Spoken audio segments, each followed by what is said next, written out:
हमें आपकी बेटी पूर्णिमा तो बहुत पसंद आई। हम इसको बहू नहीं बल्कि अपनी बेटी की तरह रखेंगे। तो फिर ये रिश्ता पक्का बहन जी? हाँ जी हाँ, रिश्ता पक्का। आप तो बस अगले महीने शादी की तैयारी करिए। अंकुर बेटा, तुम्हें रिश्ता पसंद तो है ना? अरे चुप रहिए जी, आप कुछ भी बोलने लगते हैं। अंकुर क्या बोलेगा? मैंने रिश्ता तय कर दिया है, मतलब बात पक्की।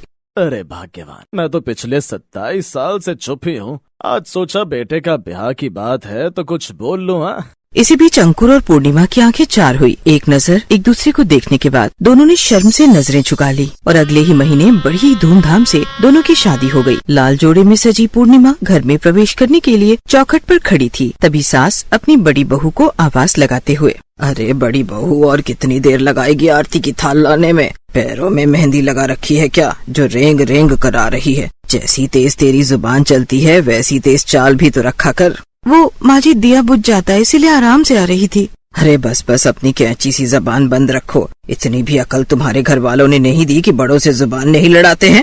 ये सुनकर बेचारी उर्मिला की आंखों में आंसू आ गए। वो बिना कुछ बोले चुपचाप अपनी देवरानी के स्वागत की रस्म करने लगी। पूर्णिमा अपनी सास के इस बदले रूप को देखकर हैरान थी। सास का जेठानी को सबके सामने ऐसे डांटना पूर्णिमा को बिल्कुल अच्छा नहीं लगा और अगले ही दिन पूर्णिमा की पहली रसोई थी। पूरा परिवार खाने बैठ गया। अरे कब लाएगी खाना? खाना बना रही है या बिरबल की खिचड़ी? यहाँ भूख के मारे पेट में चूहे कूद रहे हैं। बस माँ जी आई 15 मिनट में। ये सुनते ही जानकी देवी भड़क गई। उसने खाने के टेबल पर से प्लेट उठाकर पटक दी। उसका ये गुस्सा देखकर परिवार के सब सदस्य समझ गए थे, पर डर के मारे कोई कुछ बोल नहीं पाया। पूर्णिमा जल्दी से खाना लेकर आई। अपनी सास का गुस्सा देखकर पूर्णिमा डर से थर थर कांपने लगी। इससे पहले कि वो कुछ जवाब दे पाती, अंकुर बीच बचाव करते हुए बोल उठा ताकि मामला शांत हो जाए। अरे माँ, कोई बात नहीं। पूर्णिमा को हमारे घर आए अभी 1 दिन ही तो हुआ है। ये लो, अब यही सुनना बाकी रह गया था। ये अभी से बन गया जोरू का गुलाम। इतना कहकर जानकी गुस्से से तमतमाती हुई खाने के टेबल से उठ गई और पैर पटकते हुए अपने कमरे में चली गई। पूर्णिमा को सास के इस रवैये से बहुत तकलीफ हुई। वो अपने कमरे में जाकर सिसक सिसक कर रोने लगी। उसकी जेठानी भी उसके पीछे पीछे गई। अगर मुझसे गलती हुई थी तो माँ जी मुझसे अकेले में भी तो बात कर सकती थी ना। अब इस पर पगली चुप हो जा, माँ जी दिल की बुरी नहीं है, बस उनका स्वभाव ही कुछ ऐसा है। जेठानी को तो ये सब सहने की आदत थी, लेकिन पूर्णिमा को नहीं थी। इस वजह से उसे बहुत तकलीफ हो रही थी। कुछ ही दिनों में पूर्णिमा की ननद पूजा की शादी की बात बन गई। आज उसके ससुराल वाले आने वाले थे। कुछ देर बाद सभी लोग उनके घर पहुंच गए। पूर्णिमा सबके लिए कोल्ड ड्रिंक लेकर पहुंची, लेकिन तभी अचानक उसका पैर उसकी खुद की साड़ी में ही फंस गया। और फिर क्या था, उसने सारी कोल्ड ड्रिंक मेहमानों के ऊपर गिरा दी। ये क्या बेहूदगी है? तुम्हें इतनी भी तमीज नहीं कि मेहमानों को सर्व कैसे किया जाता है? माँ जी मुझे माफ कर दीजिए, मुझसे गलती हो गई। घबराई पूर्णिमा जल्दी जल्दी नीचे पड़े सारे ग्लास उठाने लगी, पर डर और घबराहट के मारे उसके हाथ से ग्लास छूट जाते हैं। छी छी छी, बेशर्मी की हद होती है। तुम्हारे माँ बाप ने तुम्हें कोई काम ढंग से करना सिखाया भी है या नहीं? जो करती हो सब गलत करती हो। अरे कोई बात नहीं समधन जी, बच्चों से गलतियाँ हो जाती हैं, छोड़िए ना इस बात को। समधन जी आप बिल्कुल चिंता ना करें, आज से पूजा हमारी बेटी हुई। ये सब सुनकर अपनी बहुओं को हर बात पर ताना मारने वाली कड़क जानकी की आंखों में सच में आंसू आ गए। आते भी क्यों ना, भाई उसकी इकलौती बेटी अब दूसरे के घर जो जाने वाली थी। 2 महीने बाद ही बड़ी धूमधाम से पूजा की शादी हो गई। कुछ दिनों तक तो पूजा के घर में सब कुछ ठीक ठाक रहा, पर अचानक से सब कुछ बदल गया। एक रोज, अरे सुनती हो क्या, जरा मेरे और अपने ससुर जी के लिए जल्दी से गर्मा गर्म चाय और पकौड़े बना कर लाना। जी माँ जी अभी लाई। पूजा ने कभी अपने मायके में काम नहीं किया था, इसलिए घर के कामों में वो बहुत परफेक्ट नहीं थी, पर फिर भी जल्दी जल्दी अपनी सास के लिए वो चाय और पकौड़े बनाकर उनके पास पहुंच गई। पर जैसे ही सास ने मुंह में एक पकौड़ा डाला, हे राम, इतनी ज्यादा मिर्ची, पागल लड़की, तुम्हें कोई काम वाम करना आता है या नहीं? सारा डब्बा ही उंडेल दिया क्या मिर्च का? माँ जी मुझे माफ कर दीजिए, गलती हो गई। अरे खड़ी खड़ी मेरा मुंह क्या ताक रही है, जल्दी से पानी लेकर आ। जल गया, मेरा मुंह तो जल गया। सास की डांट सुनकर पूजा जल्दी से किचन की ओर भागी। ये लीजिए माँ जी पानी। पानी गया भाड़ में। तुमने कसम खा रखी है क्या मुझे परेशान करने की? जब से आई हो कुछ न कुछ गड़बड़ करती रहती हो। अरे चाय में इतनी पत्ती, इतनी कड़वी चाय, क्या तुम्हारे माँ बाप ने तुम्हें चाय तक बनाना नहीं सिखाया? पूजा आज तुम पूरा दिन पकौड़े बनाओगी जब तक कि एकदम परफेक्ट पकौड़ा नहीं बन जाता। चूल्हा बुझना नहीं चाहिए, यही तुम्हारी सजा है। अब हटो मेरी नजर के सामने से।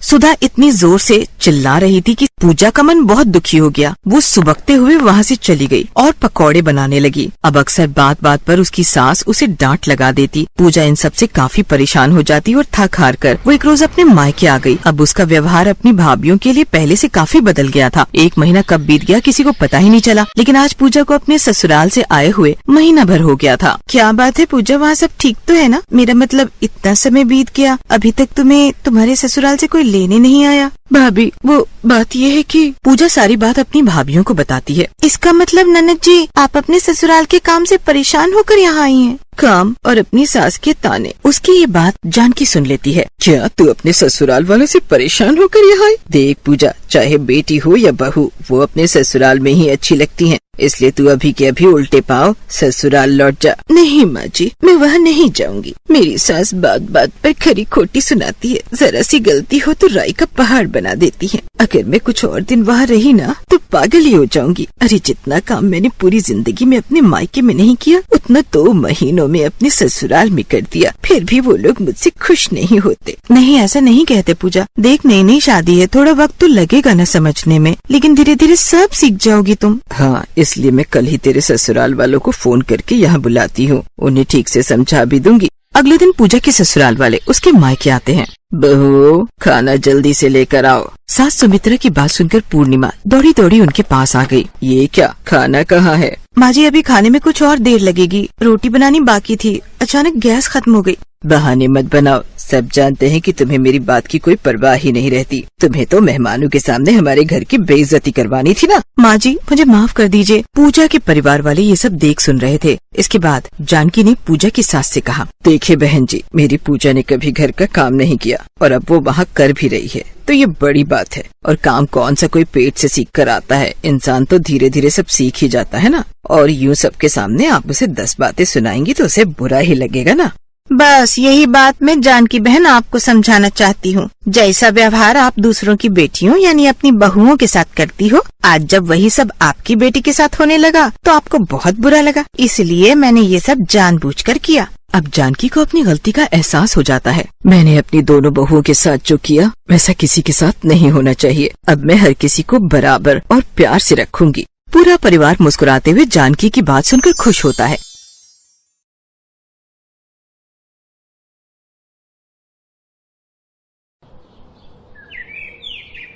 कोमल की मम्मी के बार बार फोन आ रहे थे कि वो किस समय मायके आने के लिए निकल रही है। हाँ मम्मी, बस आधे घंटे में निकलूंगी।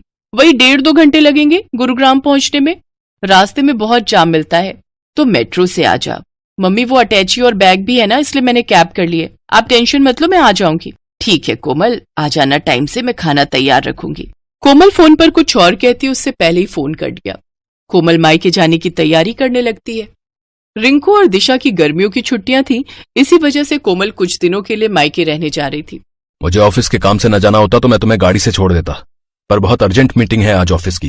वैसे मैं बीच में मिलने आ जाऊंगा और बाकी तुम मम्मी के घर रहकर आ जाओ, फिर हम बच्चों के साथ घूमने चलेंगे।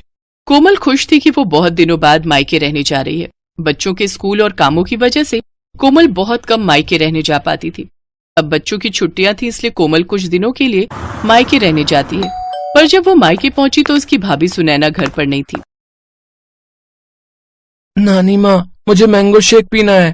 नानी माँ, मुझे मैंगो खाना है। हाँ हाँ बच्चों, रुको, मैं अभी तुम दोनों के लिए मैंगो भी लाती हूँ और मैंगो शेक भी। मम्मी, भाभी अपनी मम्मी के घर से कब तक आएंगी? बस आने ही वाली होगी, मैंने उसे बता दिया था कि तुम आने वाली हो। अभी कोमल पूरी बात भी नहीं कर पाई थी कि सुनैना अपने 2 बच्चों चारू और दीपू के साथ आ जाती है। अरे माँ जी, फ्रिज के सारे आम काटकर अपनी बेटी को ही खिला दिए या फिर 1-2 छोड़े भी हैं? कैसी हो कोमल? नमस्ते भाभी, मैं ठीक हूँ। वो बच्चे मैंगो की जिद। हाँ हाँ, आम का सीजन है और बच्चे अपने मामा के घर आए तो आम तो खाएंगे ही ना। ये देखो, मम्मी ने पके हुए बढ़िया दशहरी आम खाने को दिए, पूरे 5 किलो हैं। अब देख लो, पिछली गली में मेरा घर है, फिर भी मम्मी पापा मुझे सामान देते ही रहते हैं। मैं भी कुछ न कुछ ले जाती रहती हूँ, कभी खाली हाथ नहीं जाती। सुने ना, कोमल भी आम और लीची लेकर आई है, फ्रिज में रख दिए हैं।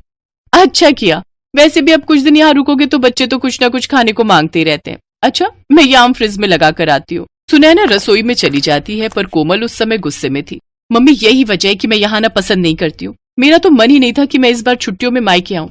सुधीर तो बोल भी रहे थे कि कहीं घूमने चलते हैं। मैंने ही उन्हें मना कर दिया कि नहीं, पहले मैं कुछ दिन मम्मी के घर जाकर आऊंगी, इसके बाद घूमने जाएंगे। बहुत बड़ी गलती कर दी जो मैं यहाँ आ गई।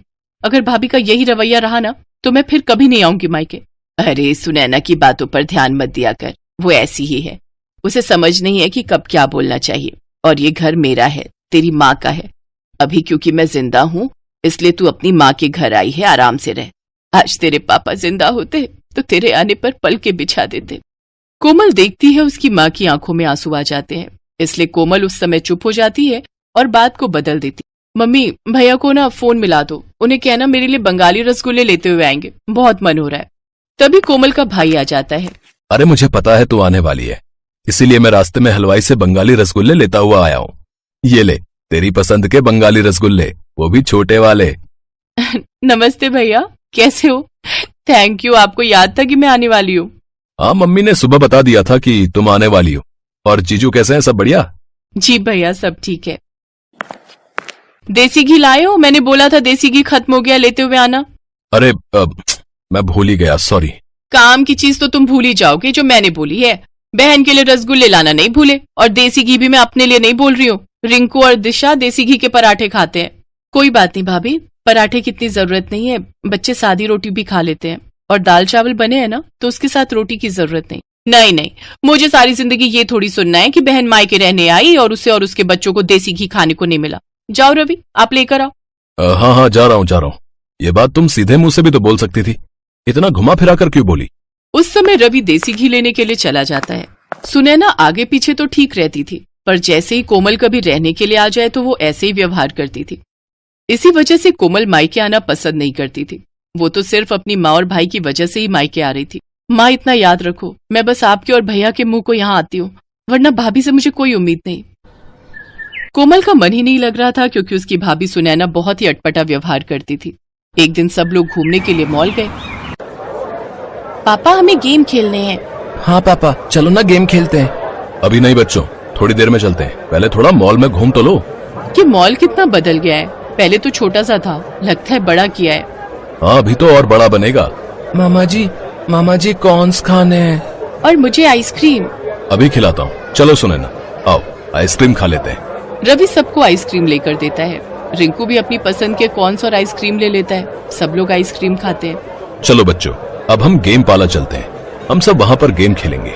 रवि जैसे ही सबको गेम पार्लर ले जाने लगता है तो वो देखता है कि आज गेम पार्लर बंद है। भैया गेम पार्लर बंद है। जी गेम पार्लर बंद है, काम चल रहा है। चलो बच्चों, अब तो गेम पार्लर बंद है, थोड़ा और घूम लेते हैं फिर घर चलेंगे। रवि सबको घर ले आता है, पर घर आकर सुनैना गुस्से में अपने कमरे में चली जाती है और रवि से बुरी तरह लड़ने लगती है। सुनैना, तुम फिजूल की लड़ाई कर रही हो। मैं लड़ाई कर रही हूँ? ये लड़ाई तुम्हारी बहन और उसके बच्चों की वजह से हुई है। तुम्हें जब चारू और दीपू ने बोला कि पापा गेम पार्लर चलो तो तुमने उनकी बात पर ध्यान नहीं दिया, और जैसे ही तुम्हारी बहन के बच्चों ने तुमसे आइसक्रीम और कॉर्न्स की फरमाइश की तुमने फौरन खरीद कर दे दिए। तुम्हारी बहन तो चाहती यही है कि हम दोनों की लड़ाई हो। वो आती है और हमारे घर में कलेश छिड़ जाता है। चुप हो जाओ सुनैना, कोमल सारी बातें सुन रही होगी, उस पर क्या बीतेगी तुमने सोचा भी है? कोमल इस घर की बेटी है, मेरी बहन है। अगर तुम्हारे घर में तुम्हारे साथ ऐसा हो तो तुम पर क्या बीतेगी सुनैना? थोड़ा होश में आओ, तुमने आज बहुत बोल दिया।